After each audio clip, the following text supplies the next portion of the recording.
need someone to talk to and you don't know what to do, call us 214-4400 when you're feeling all alone and they turn their back on you. Call us 214-4400. Call us 214-4400. Call us 214-4400. Call us. You're listening to the Kind Counseling Podcast. Please be sure to like, share, and subscribe. Now back to the show. Welcome to the Kind Counseling Podcast, where we're here to bring hope to the hopeless through mental health empowerment and spiritual insights. I'm your host, Dania Roberts, and let me welcome my two co-hosts, Mr. Big Al from VA. How you doing, sir? I'm doing great. How you doing, boss? All right. And the wonderful, beautiful Dania Roberts. How you doing, Mrs.? Doing well. All right. Good. So, real housekeeping real quick. I just let you guys know we got some new merch on the website. Got to give a little plug right there. We got hoodies, hats, cups, all kind of new stuff for you guys. So go check it out, kindcounseling.com at the shop. All right. Okay. Now, today we are talking about the 2024 election, presidential election. It's in the books. And I'm hearing a wide range of reactions, opinions, thoughts, and feelings. And today we want to dive into some of the issues related to the presidential election. And we brought in two friends of the show to address these issues for us. First, we have attorney Mr. Greg Ajose. Let's welcome him. Woo! All right. Yeah. Thank you for having me. All right. And then we have New York's own Mr. William Belle. Yeah. Resides in Delaware. Thanks for the privilege of being able to exchange ideas with you guys. All right. So first thing, right? Well, we heard that he's a racist, a sexist, a homophobe, et cetera. How did we get to the place where Donald Trump is the president of America for a second time? Either one of you guys could jump in first. How did we get it? That's a good question. Well, I would just address, they've called him a racist, a homophobe, a sexist, as if the 46 presidents who preceded him weren't those things as well. So I think there's been a lot of hypocrisy surrounding this election cycle by people who were in power and wanted to maintain power and keep others out of power. Yeah. And for me, it is, since the experts have failed to kind of enlighten us, I'm wondering if a simplistic approach to what happened would probably be more like it, rather than this heavy scientific, well thought out way that they were predicting the election. So I think that for the most simplistic answer is that he probably offered more hope to the masses than the other side did, and that probably won the day. Okay. All right. And you guys can feel free to go back and forth. It's not anybody can jump in. As you guys see fit. Now, I have a question. Sure, go ahead. So, okay, so what do you guys take on the charges against him, right? That he's a felon, he was convicted of all these crimes, right? How do we account for that? Because I've been up to my nose in social media posts about how this country could elect a man with so many charges against him and this, that, and the other, right? So what do you guys think that's about? Because that's a little bit baffling, honestly, even if we were to say, racism, right? If it were a Black man, that would never happen, right? Yeah. But I'm kind kind of finding it hard to believe that they would even allow a white man to be president with all those charges against him. So what do you guys think about that? Well, I think, I've also, through this election cycle, I've been hesitant to talk about it, because when you take a nuanced position, people automatically say you're a Trump supporter or you're going to vote for Trump. Right. Mhm. But as an attorney and whose primary area of practice is criminal law, it seemed to me that the criminal charges, at least certainly in New York State, that were brought against former President Trump, now President-elect Trump, were contrived and solely brought with the goal of tarnishing him and preventing him from running for re-election. And again, that's my opinion as an attorney. I would say that about any particular defendant. Okay. So let me understand what you're saying, right? Layman's term, right? For us non-legal people. So do you think, are you saying that all those charges were lies, or? Well, what I'm saying is that prosecutors have the amount of discretion that a prosecutor has is almost infinite in bringing charges. They can bring charges against anyone for anything. And, proving it in a court of law is another story. And as far as, my understanding of the charges that were brought against President-elect Trump was that they were essentially entries on a ledger, and each entry, the total amount of the entries constituted a number that would be sufficient for the prosecutor to charge a felony. I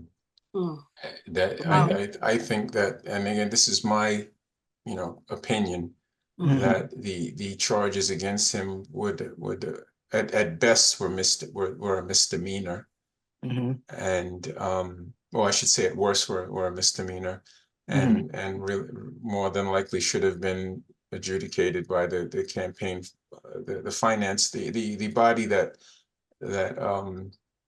oversees campaign finances. The federal agency or that oversees campaign finances, not a New York State court or a New York State criminal justice system. So that's my opinion. I think that the prosecution was brought against him to try to prevent him from running for re-election. Right. Go ahead, William. Well, it seemed that the consensus of the American public bear out what you said, that they believe that for all this time that the charges were trumped up. And I'm not talking about the election charges of obstruction and charges like that, but I'm thinking about as you said, the criminal charges. There was a lot of going back, looking at 20 years in the past. And, so I think for most part that what you just articulated is what most of the American public believe, and or start out believing that, and then they influence the rest who did not believe that with their embrace of Trump. So finally, I guess more people who probably believe that the criminal charges were, gosh, I'm so sorry that I've gotten a call in the midst of this. I don't know how you deal with this. No, you're fine. Yeah. A lot of people who believe that the criminal charges were probably, were really good charges that should be brought against them. In the end, they were influenced by those who believed they were trumped-up charges. And what bears that out too is the number of people who visited him during those charges, like the Speaker of the House and everyone who wanted to remain in good standing with him. They offer him a lot of support even during those trials. You're listening to the Kind Counseling Podcast. Please be sure to like, share, and subscribe. Now back to the show. Wow. I have a question on all of that. Do you think, in a way, that backfired? Absolutely. I think, Yeah. in a way, that backfired and just kind of pushed him and promoted him even more, that he was under attack, and the system that Absolutely. B is attacking him. So it must be something going on there. Yes. Yeah. I think so. Yeah. Mm. He So was why made they a try martyr. so hard to keep him out of office? That's the question. Because he's an outsider. This is, again, we're here to opine, and I'm opining. You know, I saw something regarding genealogy, and it pointed out that all of the past presidents in some way, shape, or form can trace their lineage back to the monarchy in Great Britain. And they said, except for Trump. Mm. Obama too? Obama Yeah, also, Obama because Obama also. Now, Greg, And we so, don't want to get into any conspiracy theories, Greg. I've heard that before though too. yeah, so he's truly an outsider. He's truly an outsider. And he was never part of the political class. And he threatened, I think, in some way, shape, or form, he threatened to upend the status quo. Oh, wow. Okay, so obviously we talked a lot about Trump just in terms of his situation. In terms of Kamala Harris on the other side of the story, right? I've heard, well, it's because she was black, because she was a woman, because she didn't go through a primary. In your opinion, what was the reason that she lost the election? Your opinion. Either one of you guys can go. I don't think America's ready for a black female president. I think to a large extent, a lot of the and I'm going to call them dog whistles when Trump talks about making America great again, although he did not invent that term, make America great again. A lot of times in the minds of people who probably, Caucasians, they remember a time when the president was not black, and they wanted to make sure that America would never ever be stuck with another person of color as president. I don't think the American public is ready to embrace a woman, and I think they did to some extent with Obama because of where the country was, but I'm not sure if the American public is ready to embrace a black woman as president. There's a lot of things that people say in public because there's a pervasive attitude that exists now that anytime you said anything that is different, the whole idea of cancel culture comes in. So there is very, very little honesty in terms of opinions. When you put a mic in somebody's face, you can't expect to get to hear honesty. A lot of times you get what is palatable, what they believe will not get them hungered out of society. So I don't think that the American public was ready for a black female president. I would agree. Well, I have a question on that. I would dare say that they're not ready for a female. Well, that was what I was gonna say. Black or white. Well, I'll let Greg answer then. We can chime in. Go ahead, Greg. No, I was going to say the American electorate had the choice of electing a white woman with blonde hair and blue eyes, and they didn't elect her. Yeah. So I think, at this stage in our nation's history or being, that it's delusional to think that a woman a woman who's non-white is going to get elected president. But didn't Hillary Clinton win the popular vote? She didn't become elected president. She didn't win the election. Yeah. Okay. Yeah. Yeah. So wait, go ahead. Don, you want to say something? No, I was saying I agree with that. I don't think America's ready for a female president. I Mhm. barely thought they were ready for a black man. Let's Yeah. if we get another one. Yeah, and there was around the time when the Obamas were in the White House, they tried the best as they can to be as outstanding citizens as they can be. And I remember when after Trump was elected that the pervasive thought was, oh, we got a good first lady. Now we got somebody that we can call first lady. I didn't hear any scandals attached to Michelle Obama, but yet there was a sense that Melania was, oh yeah, this is the first. This is now we have a first lady. So I don't think they were ready for Black people to be president. I'm not sure how it happened that Obama became president, but it is almost like with 9/11, they said never again. So then you guys are giving credence to the statements that Obama made in terms of when he was chastising, or maybe I shouldn't say chastising, when he made some comments towards Black men about why they weren't voting for Kamala Harris. He was chastising the wrong people. That Yeah. was that he was chastising the wrong people. Black people make up 12% of the population of the United States. And then among registered voters, it's an even smaller percentage. And so, you know, the presidents are elected by the dominant group, Yep. and which is white people, and by white adjacent people, not by Black people. Yep. So, you know, but I think maybe he felt comfortable chastising Black people. He certainly couldn't chastise white women or white men for their votes. But he, you know, he chastised Black people. I think that definitely backfired on them. I think that and you know that turned off people from voting for the vice president by being chastised by Obama. Yeah.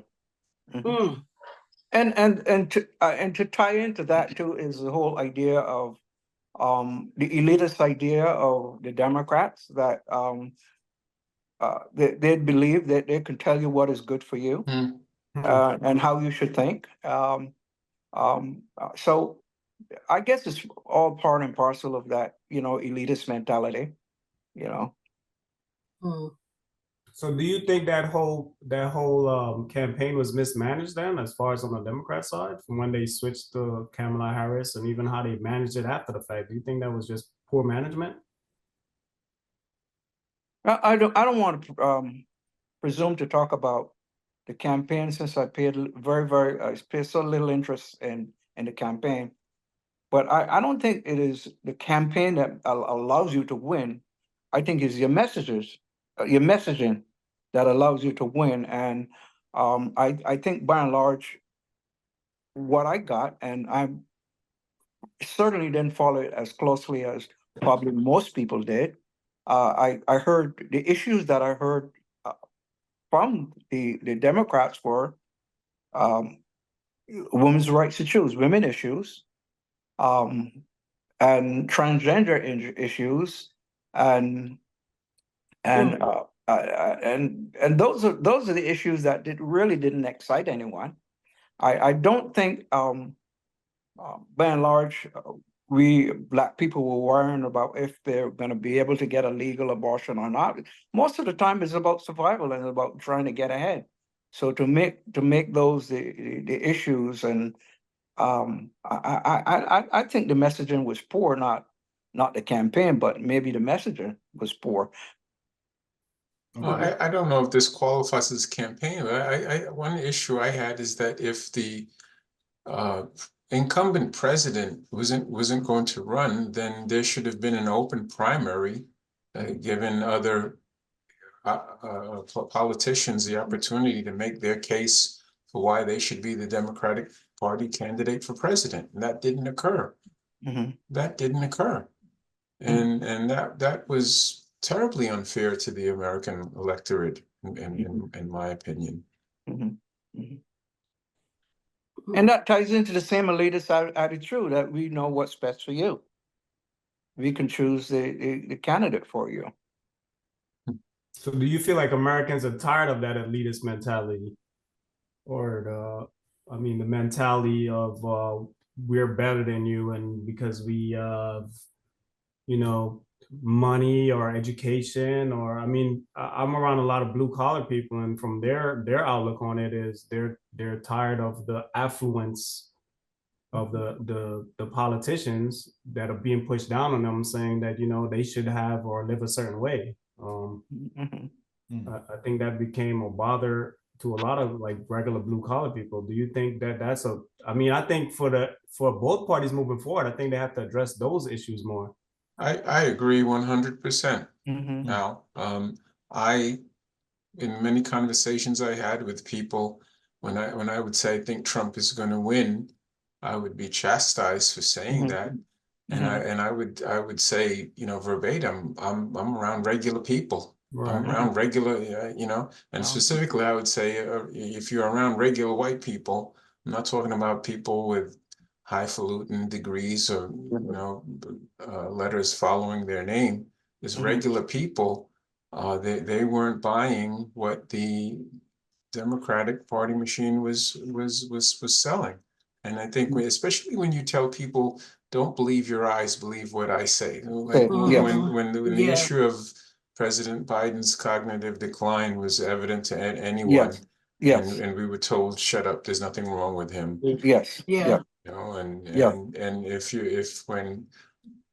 And just cherry picking some issues, like if there would be a story in the national news about an undocumented immigrant committing some heinous crime, when you would bring that to the attention of the elites, they would say, Americans, American citizens commit more crimes statistically than they would answer you with statistics. Sure. Yeah. If you talk to them about the price of groceries, they would say that, they would quote some economist who says that, that inflation is down, 3 points, X amount of points since such and such time. So it was always, don't believe your eyes, don't believe your experiences, believe what we're saying.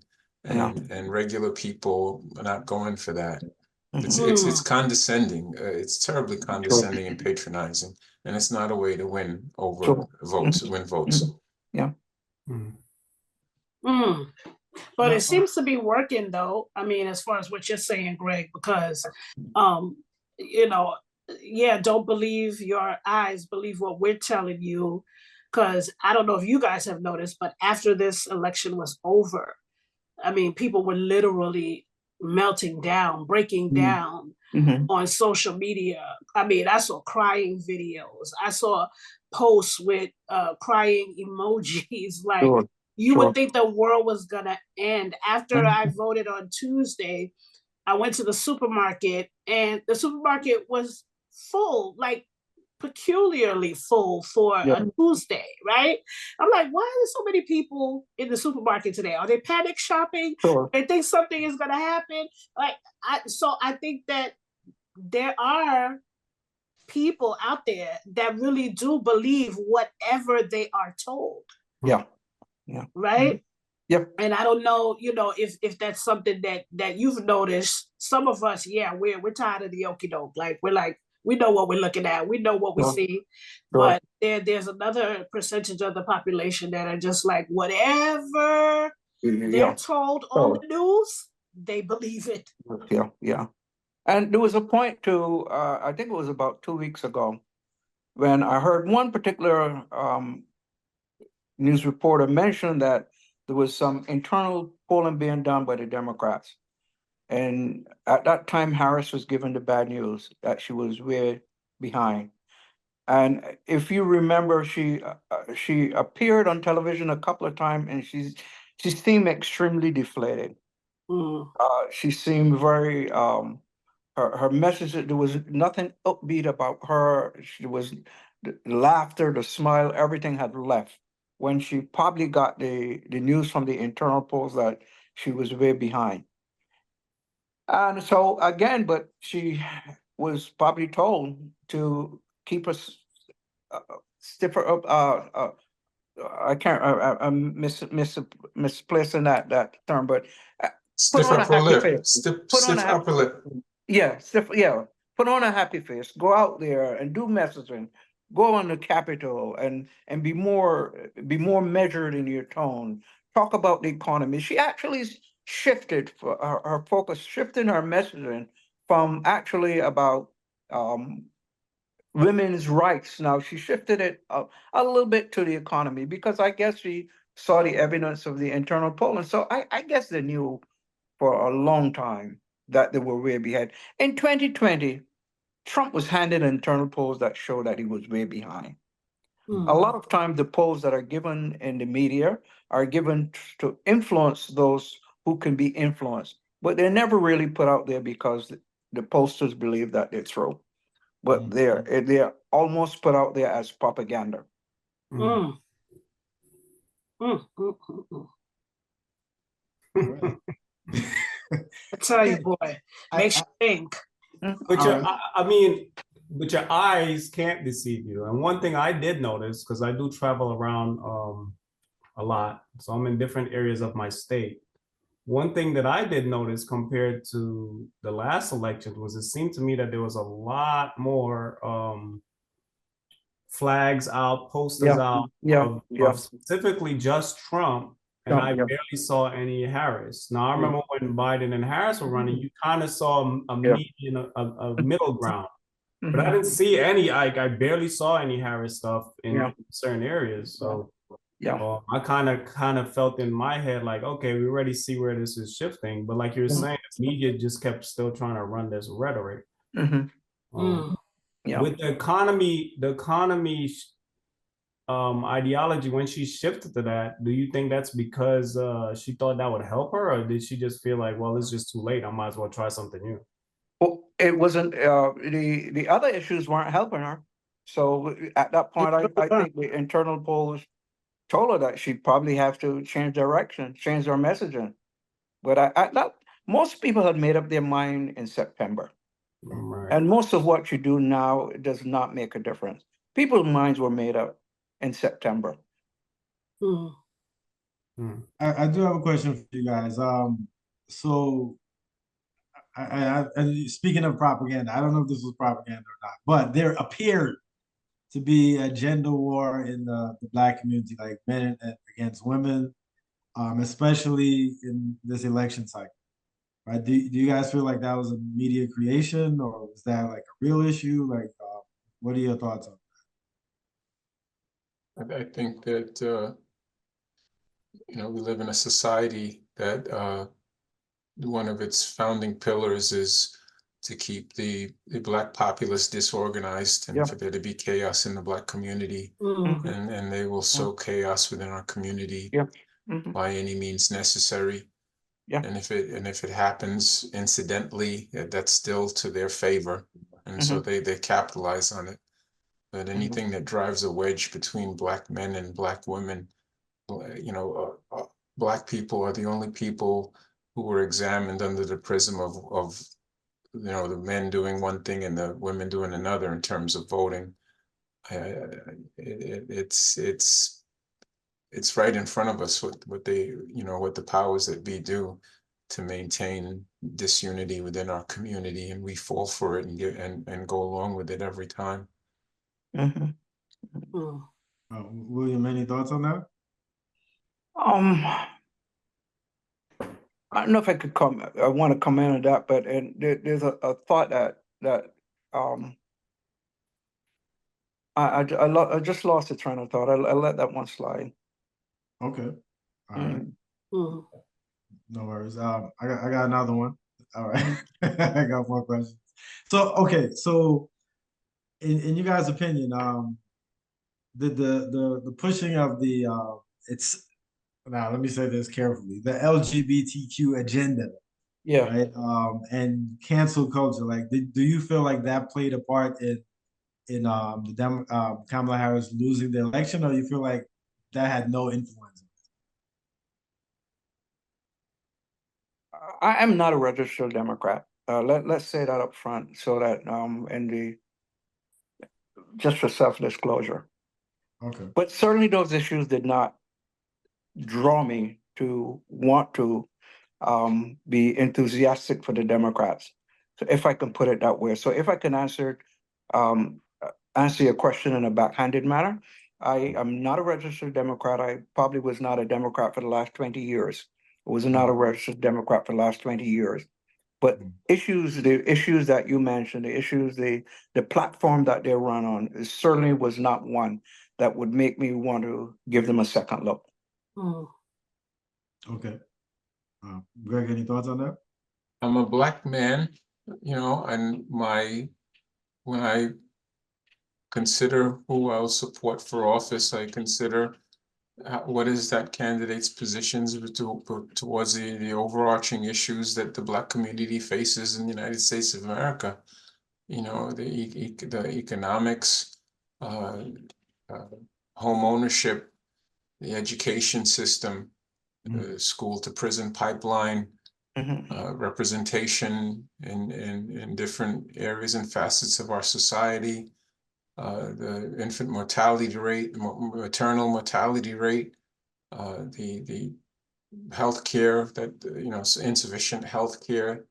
Those are the issues as a black man that are important to me, and so this I think that's what, as a black people, our focus should be on, for issues that are specific to our community in the United States of America. Mm. Mm. Okay. I love how you answered the question. Yep. So where do you think that we're going now from here? So President Trump, elected President Trump, he's going to take office. Where do you think America goes from here?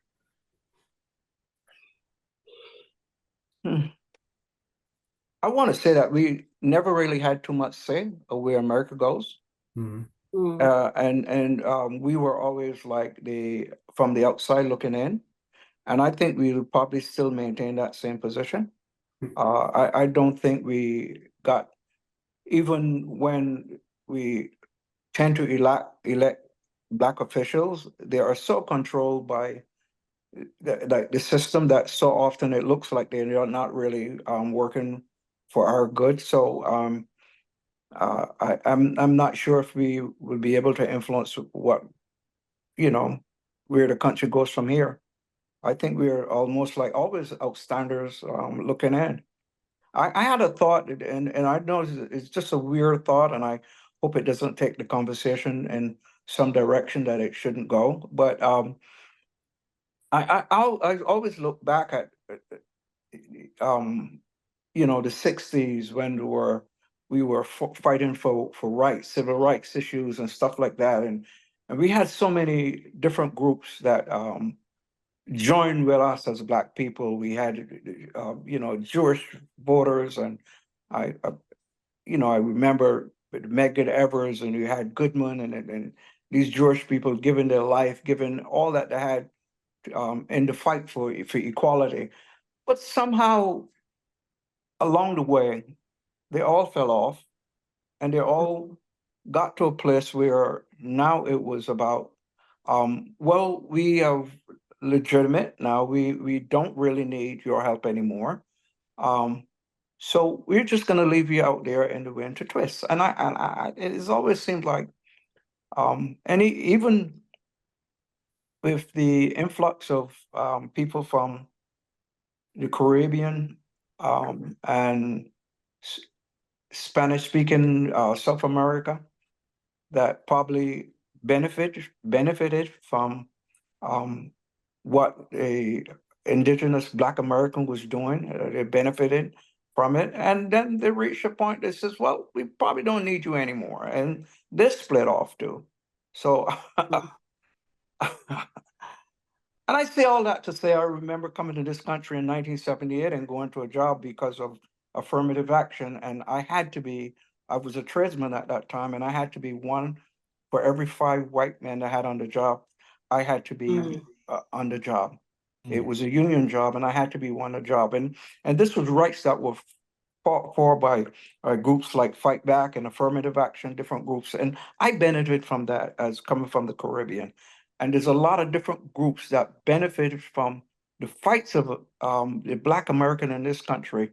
And as soon as they get to a place of where they believe, well, I can stand on my own, we just leave, quote unquote, the Black American to fend for themselves.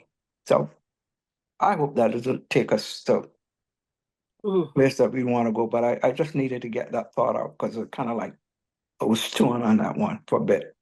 Hmm.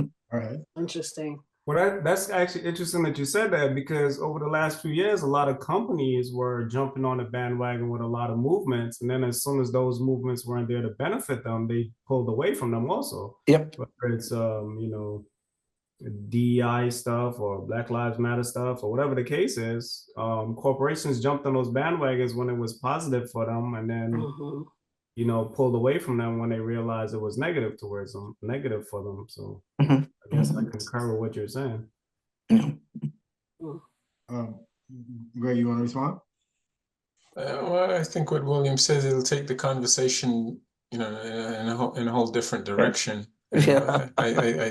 What I think though, related to what William has expressed, is that in the United States, North America and the Americas, race is the determinative factor that says where you're going to fall in the socioeconomic hierarchy.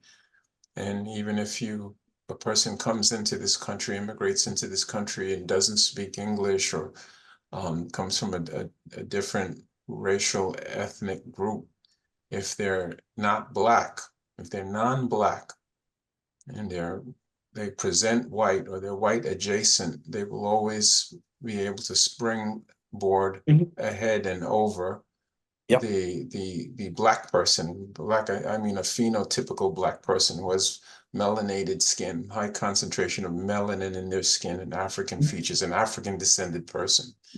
And that's what happens. And people come to the United States from different parts of the world. They spend a short period of time or a generation or two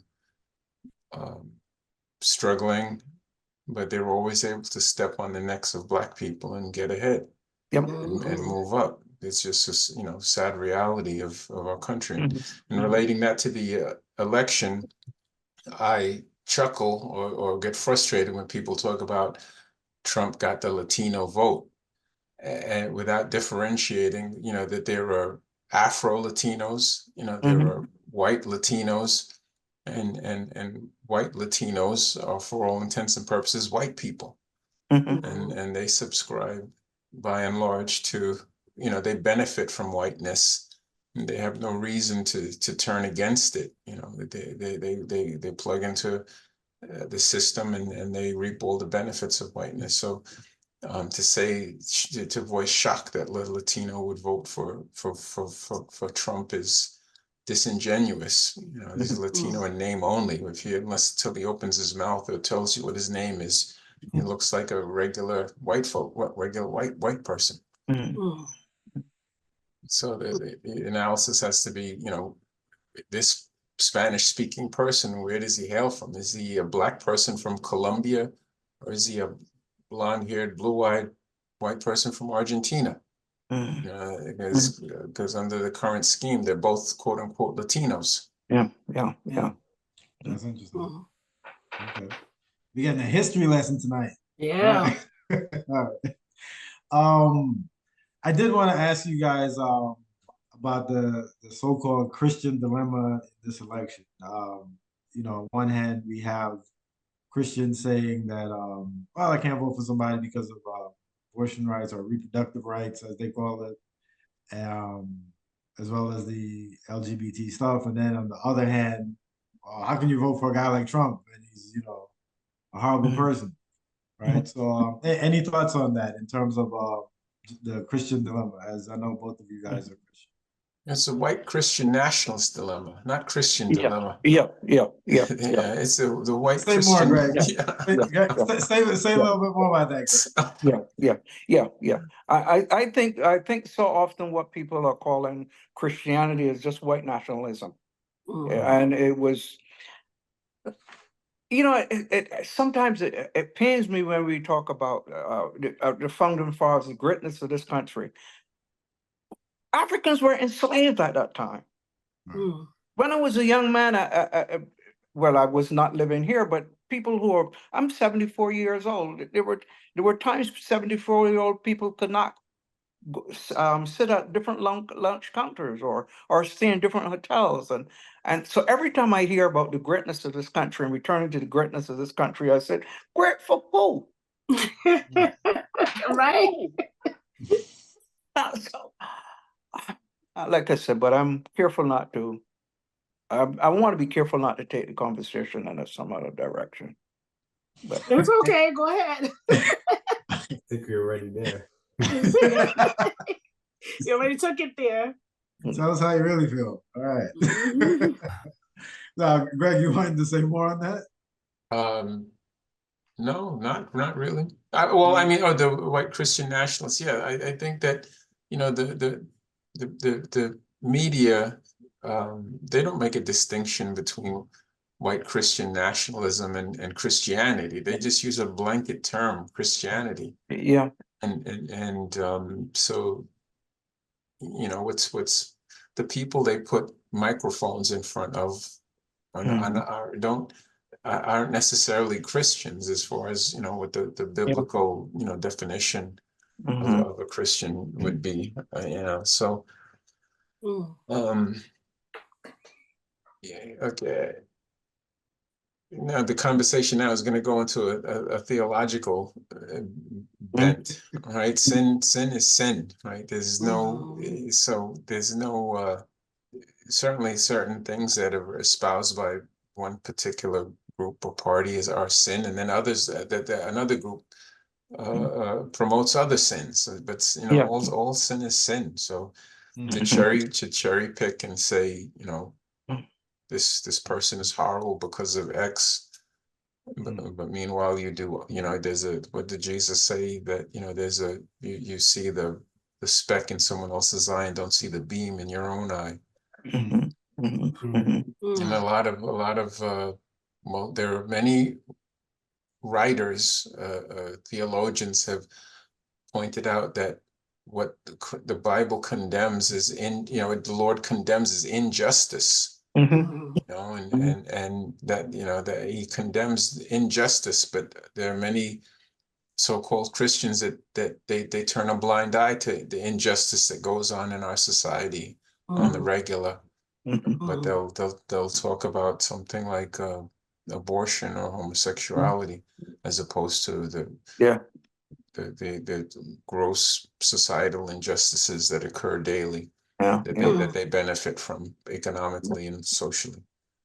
So speaking of injustice, did anybody get a text? We were talking about this earlier. Did anybody get a text that somebody was coming to pick you up to take you to a plantation? No, I did not. I did not. I did not. I did not. Apparently, it's a thing. Did you get a text? I did not, and I better not. No, but it's a thing. It's actually a thing.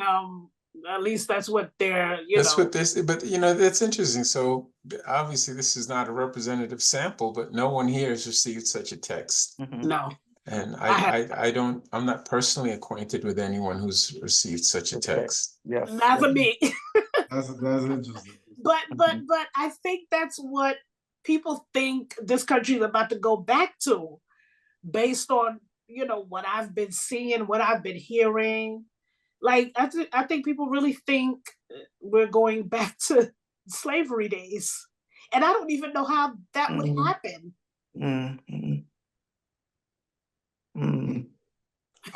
Wait, you guys are thinking this is a possibility? Is that what you're thinking? No, there is the whole idea of economic slavery is still intact. So I don't think they need to physically put us back in chains.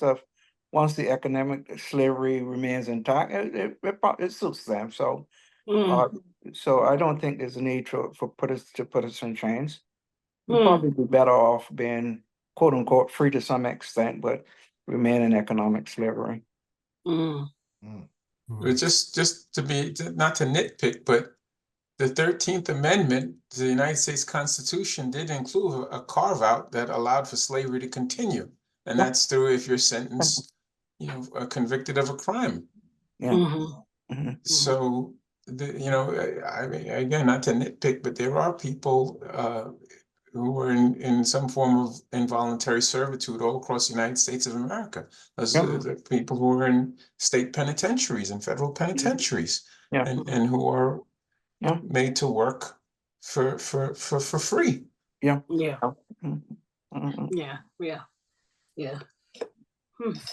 I have one last question. You got either one of you guys want to go, or should I just have last question? Okay. All right. So obviously, one of the big points of the election was the looming threat of Project 2025, which kind of piggybacks on the whole idea of what you guys are talking about. What are your thoughts about that? I mean, should we have our passports ready, or what are you guys' thoughts about Project 2025?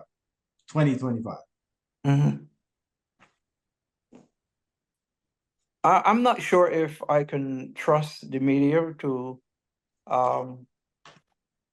be honest with what is involved with Project 2025. It's probably something that I'll have to see from more from not only from the detractors, but the people who are actually pushing the idea.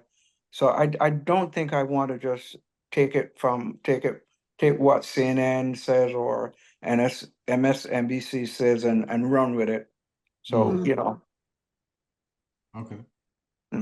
I think that all across universities, and universities all across the United States of America, in think tanks all across America, people write papers saying what their view of a perfect society would be, or how different aspects of society can be improved, what changes that they would institute in order to correct the ills of society. And you can grab any one of those papers and see some stuff in there that would make your eyebrows, turn white, or some stuff in there that you go, oh, that sounds like a good idea. And it's like we rely on the media to inform us, but forget that we live in a capitalist society. No one is printing a newspaper or giving it away. A lot of the news websites, they have paywalls. You have to subscribe and pay to read the articles. They're in it to make money. They want to get clicks, likes, views, and so they promote things that give them clicks, likes, and views. Politicians promote things that enable them to get in power or maintain power, or to push other people out of power. And rather than talk about Project 2025, we talk about the lack of critical thinking in our community. It should be, why are you telling me this? Why are you bringing this information to me? What is your goal in this, bringing me this information? What is your expectation of how I should react? What reaction are you looking for?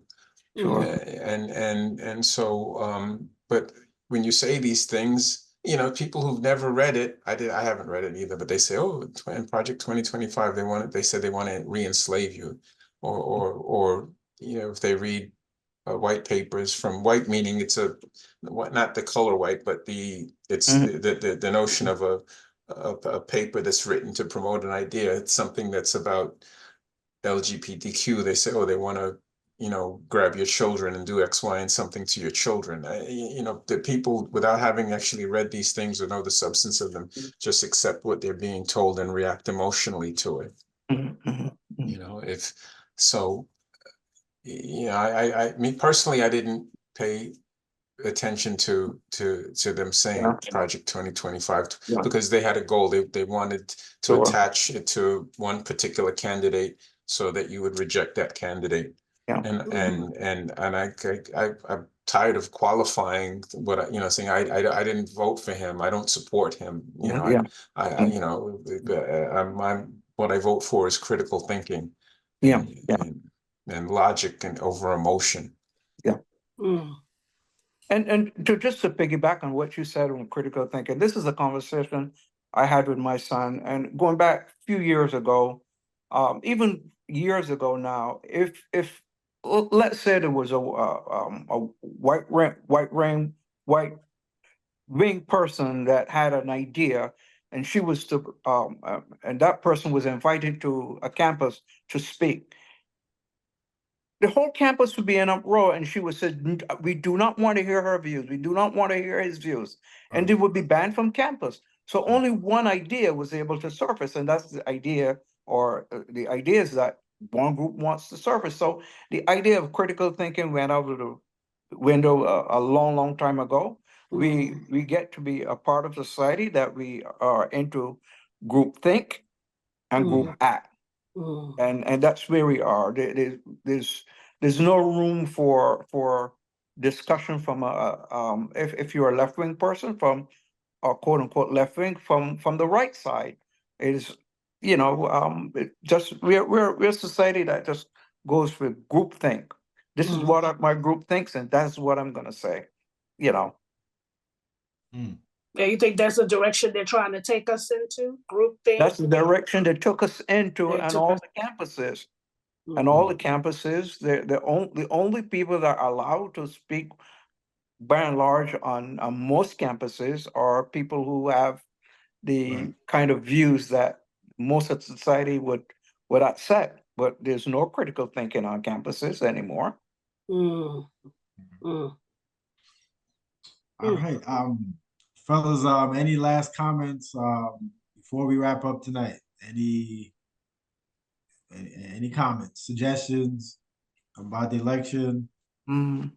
Thoughts? Well, I mean, it's fun to participate in this discussion. I just keep in mind that people who are intimately involved in the political process, they can't explain why their candidate lost and Trump won. So